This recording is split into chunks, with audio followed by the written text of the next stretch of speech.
All right. It's happening, guys. The other half of Civil War press conference is starting. This time, I would very much like to welcome Team Cap. First on out of the gate, it's Paul Rudd himself.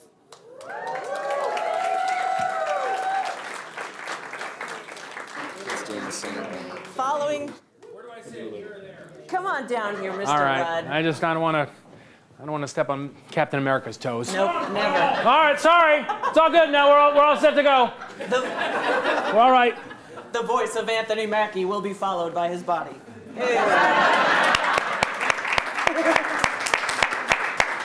We love you, Detroit. Anthony, it's not Detroit. Oh, bet. Yeah, so awkward. Hi, Los Angeles. It's Sebastian Stan. Get on out here. I did not have You didn't have anything prepared? a city for us. It's Cap himself, Chris Evans. Oh, all right. This is fun. Couches. I thought it was going to be like a table. Right? Yes. I know, it was a surprise to us all. Real Sit on the kickback. table, dude. Sorry. Very comfortable. We're keeping it real for Elizabeth Olsen coming I'm out going to sit next. back. Everyone else is sitting forward. I'm going to sit back. I think it's a better idea. Yeah, let's just set the tone, you know? And then Real cool entrance. stalling perhaps to allow more microphones to be attached to Jeremy Renner. Yeah, we don't have to clap. We don't have to clap. We don't have to clap. Our director we have not yet heard from, Joe Russo. Deep.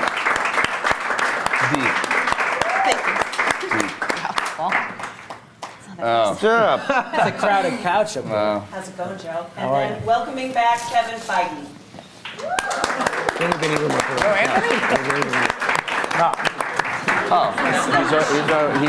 He opted for that front seat.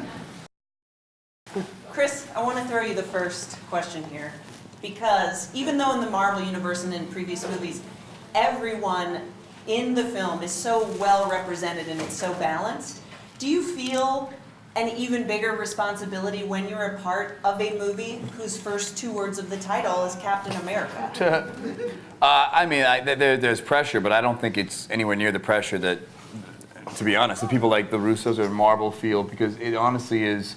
The movies live and die based on the directors and the producers and how we've all seen phenomenal actors and great scripts that still didn't come to fruition in a good way, and it really goes to show that a good movie lives and dies based on the directors. You could have all the other pieces in place, but unless you have quality storytellers, you may fall on your face. And so, there's pressure, but not as much as you guys, so good luck. They did it. They did their job real well.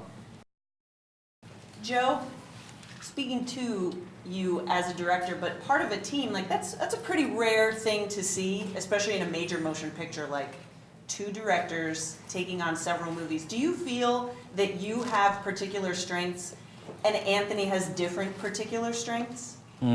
That's a tough question. You're really Just putting me call on the it out. spot, What does aren't he you? suck at? Just kidding. Let's make it positive. Let's make it No, we've positive. been doing this for a long time together. We grew up watching movies together, a very similar aesthetic, and we were working in TV for a long time together. I don't think that there is no true division of labor for us. It's just a pure collaboration, and really, we always say that the only thing that is tricky for us is who has enough energy to get out of the chair to go speak to the actors after the take. But other than that, everything is shared equally. How difficult and challenging was it, and your considerations in the meld of the action of bringing it to life? I don't want to repeat what my brother said on the prior panel, but action is very important to us. These movies are about action. The characters express themselves through action. Action has to have storytelling to it for us, or it's vacuous and superficial. And you'll get tired of an action sequence if it's not either defining the character or moving the story forward in some way. It takes an incredible amount of effort and God, we have such an incredible team of collaborators, including Kevin and Marcus McFeely and Nate Moore, who works at Marvel as well, who can work with us and keep us honest in terms of the storytelling, and this cast, who are also the caretakers of the characters in a way that we never could be. It's by far and away the hardest thing to do on a film. The easiest thing to do on a film is when you have a Soderbergh level of cast like this to put down the dramatic scenes on camera, especially with actors of this caliber who have been playing these parts for this long. Those are some of the easiest things we do. Some of the hardest things we do is executing the action.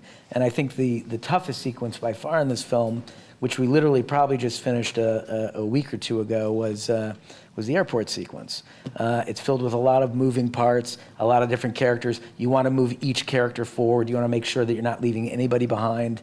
I think we went well into the post process, still reshaping and rethinking and reconfiguring that sequence to make sure that it had its maximum storytelling thrust to it.